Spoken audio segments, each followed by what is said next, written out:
Thank you, Troy, for inviting me, and it's just a pleasure to be here. I was quite tickled when you asked me to speak in front of you and your colleagues. Hey, Happy New Year! I hope it is going well thus far for all of you. I'm here to talk to you about what I consider the most important aspect of our nature, and that is emotional intelligence. Between Troy and I, we dubbed it emotional intelligence life's secret sauce, and here's why. Um, Certainly, in the past couple of months, we have all shown our culinary delights, our culinary expertise in the kitchen. We've had an ability to show our secret sauce in the dishes that we've prepared over the many holidays. And aren't we paying for it now? But you've seen where you've had, we might have had a special spaghetti or lasagna sauce. We might have had a special sauce for the turkey or the raisin sauce for the ham, and so on. And that's what makes our palate all the more pleased in the way that we show our culinary talents. I, for one, have to learn that. We also have a secret sauce in our lives, and by indicated in this picture of my friends, and it shows how they are a community. One has their hand on someone else, they're smiling, they're just having a good time. And that's what we do for others. We are there for them in their joys and sorrows. We celebrate, we commiserate, whatever have you. But our relationships are our life's secret sauce, and it's what holds us together. Well, I'm glad to say that Rotarians, you are already there in the basic facet of emotional intelligence, being self-awareness. Through your local and international efforts, you are raising awareness for others big time. Through your international promotions of peace, through anti-bullying programs, fighting disease through sanitation and hygiene, saving mothers and children through nutrition and healthcare initiatives. You're giving microloans and agricultural opportunities, and you're helping in the issues of human rights. And locally, the Boys and Girls Club, in the Joliet YMCA, fighting polio, and I'm sure there are many other initiatives. And you also honor those who help, such as the lady from the local hospice. You celebrated her. All of these are showing your self-awareness collectively as Rotarians. What about your personal self-awareness? Well, we're all working on that. Daniel Goleman, who is a psychologist and a guru of, if you will, on the subject of EI, emotional intelligence, has said that we are born with a certain capacity for emotional intelligence. And then through our experiences and our lifelong learning, we adapt even more so. But it does take awareness, and then it takes conscious awareness. As you can see here in the iceberg model, the tip of the iceberg is what I know about myself. The bigger portion is what I'm unconscious of. So how do we go about becoming more conscious of what we say and what we do and how we react? Some very, very elementary, but I think the nuts and bolts of EI are these questions. What am I feeling? Can you name it? How am I reacting? Is this the same old way of being, or do I have a chance to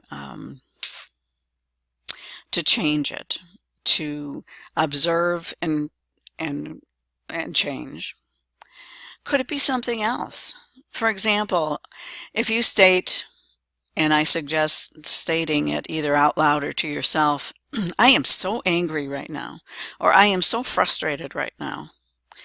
Could that feeling be driven by fear?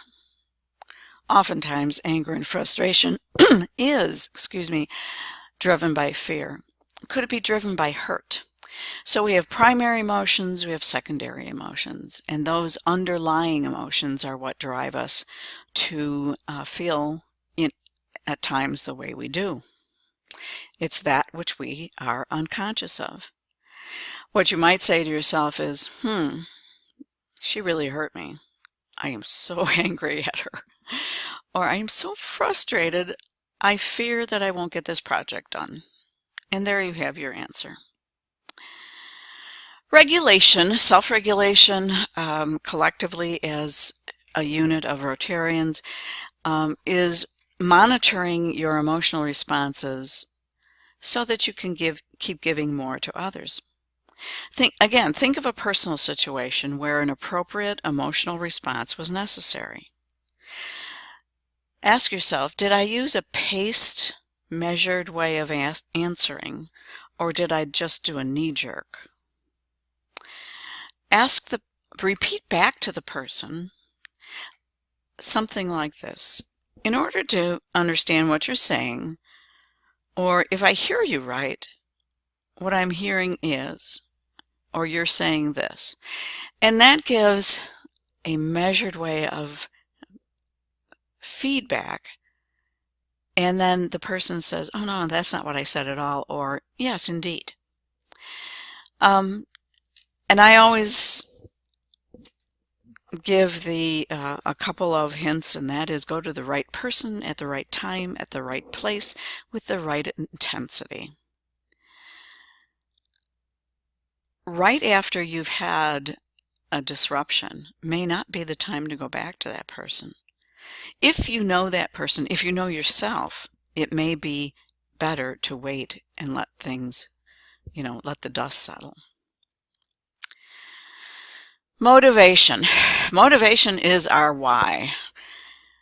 It's the underneath part of why we're doing what we're doing. What motivates you to be a Rotarian? Well, I'll tell you, this little gal here is part of my motivation. This is my, at the time, 6-month granddaughter. She's 19 months old now. And she just motivates me to bring out my inner child, the good one, and just have fun with her. They are sponges. And they're so transparent. They show us what our failings are or what our strengths are. I started tap dancing and she started doing it right away, and I thought, maybe I should take that up as a hobby. Motivation also comes in the form of maintaining, or hopefully maintaining, the balance in our life. This is a self-constructed wheel of life. There's about 8 important areas. We know that if we have, for example, a health concern, it may affect family, our life partner. It could affect our friends. It could affect our money and career to the point that we have to put them aside and use our resources to get better. We want to maintain family unity, or at least family, a give and take, thinking that we're if we're not on the same lines, we agree to disagree. We want to stay on track with our core values. Have you ever looked at a long list of core values and tried to figure out which ones are yours? And as Rotarians, do you have a list of core values? I know you have causes. I'm sure that you have core values that are the offspring or the springboard to why you do what you do.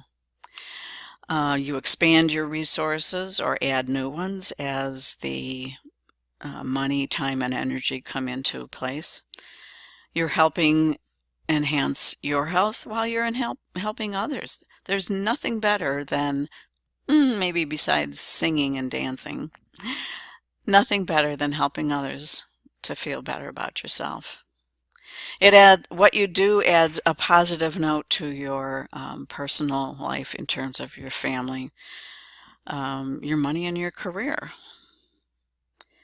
But don't forget about self-care. Enjoy leisure time, because if you don't have some downtime, you're going to get wound up. This has happened to me several times in my life, and I had to relearn my own emotional intelligence as to how to respond to crises. Empathy is the fourth facet of emotional intelligence, and certainly you have shown this through improving the lives and enhancing the communities through your health initiatives, the children's programs, the Joliet YMCA, and so forth. Empathy is the capacity to see others in a different light, to listen for someone. Physically, we're listening to them or we're signing with them, but you're listening for that underlying message. Sometimes people are very subtle and they don't want to come out. It's not their nature. So you have to listen for them and almost become their coach, like saying, is this what I'm hearing? And then let them expand on it.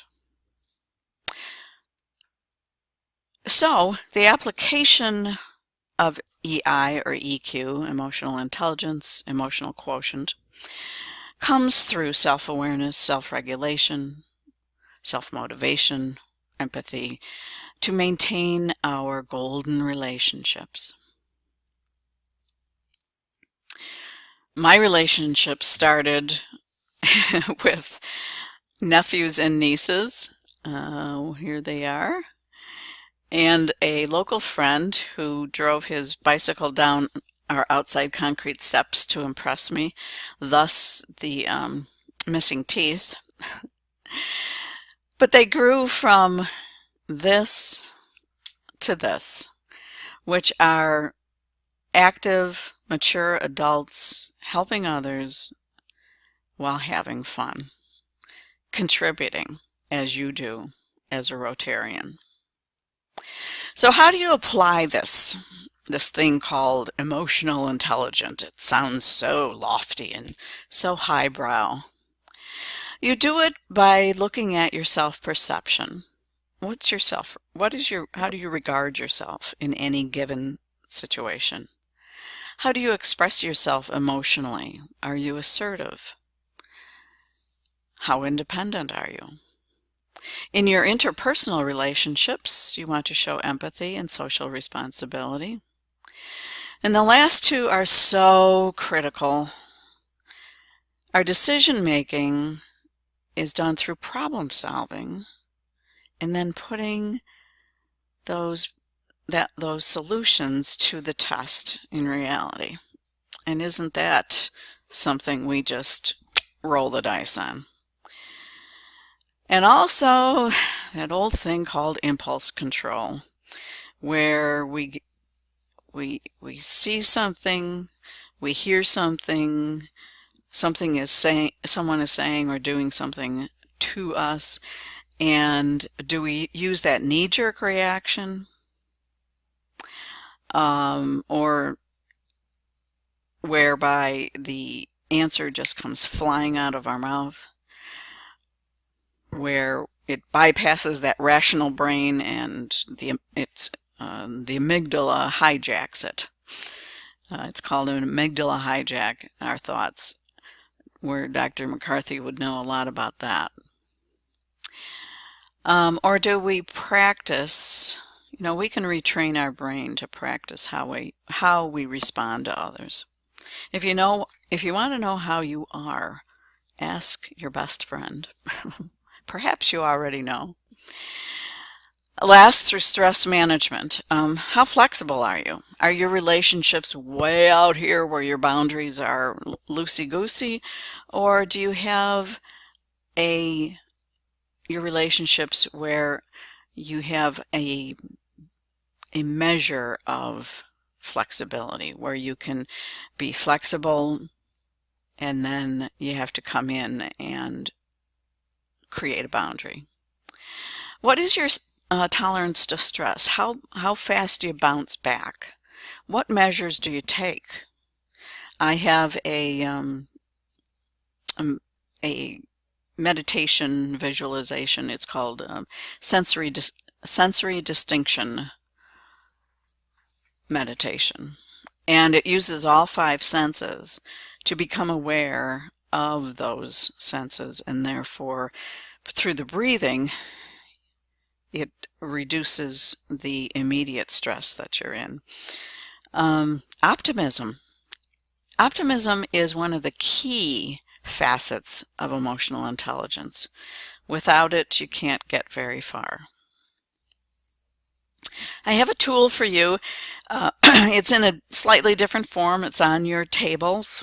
If you don't have enough, let me know. I can email it to you. I suggest that with the Wheel of Life inventory, you evaluate the fulfillment factor. Not so much how successful you are, but how fulfilled are you in those 8 to 9 areas of life. The purpose is also to connect how one area of life may affect so many others. It may have an impact on, say your health, for example, as I mentioned, could have an impact on your money and career, or how family and friends come to your aid. How to use it? I suggest, of course, every 6 months, and that's if you don't have a lot of things going on in your life. Every 3 months, maybe a little more, if you have a lot of activity going on, especially if it's, well, even if it's little stress, just to keep it from becoming too stressful. Where am I at? Am I a 0, or am I radiating out closer to a 10? And then some ideas are to take that area that's called family and friends and change it to family, draw a line and separate it to family and one for friends, because we reach out to our family and friends differently at times. We have different fulfillment factors with our family and our friends. And consider health as physical, which we probably think of right away, but think of it as physical, mental, emotional, and spiritual. And actually, spiritual should come first, because everything falls in place when our spirit is being fulfilled. And then finally, hire a coach or a life strategist for more ideas for growth, or to sort things out and get clarity. In conclusion, there's a favorite quote that I use in these cases, and that is, there's a ripple effect in all that we do. What you do touches me. What I do touches you. It's been a real pleasure, and you're a great audience. Happy New Year!